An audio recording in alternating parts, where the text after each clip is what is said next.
hello' everyone আজি অলপ বেলেগ ৰূপত ৰমজান মাহ শেষ হ'ল আজি মুছলিম সম্প্ৰদায়ৰ লোকসকলৰ পবিত্ৰ ঈদ হয় তো মোৰ ভণ্টিহঁতৰ ঘৰত মই যেতিয়া ৰোজা মাহত ইফতাৰী কৰিব গৈছোঁ তো আজি ঈদটোনো কেনেকৈ এৰিম চ' এতিয়া মই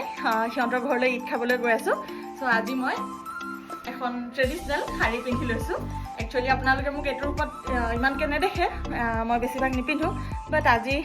তেওঁলোকৰ এটা ভাল দিন আৰু তেওঁলোকৰ এটা উৎসৱ হয় চ' সেইকাৰণে ময়ো আজি শাৰীখন পিন্ধি ল'লোঁ আপোনালোকে প্লিজ কমেণ্ট কৰি জনাব যে মোক কেনেকুৱা লাগিছে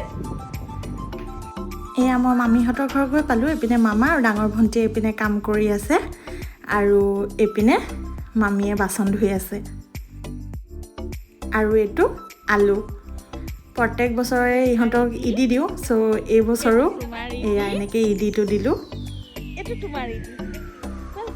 আজি দুপৰীয়াৰ সাজ ঈদৰ স্পেচিয়েল মটনৰ কাৰী বনাইছে চিকেনৰো এটা কাৰী বনাইছে আৰু চিকেনৰ এটা গ্ৰেভি বনাইছে এইপিনে পোলাও আৰু চালাড আজি দুপৰীয়াৰ সাজ এনেকেই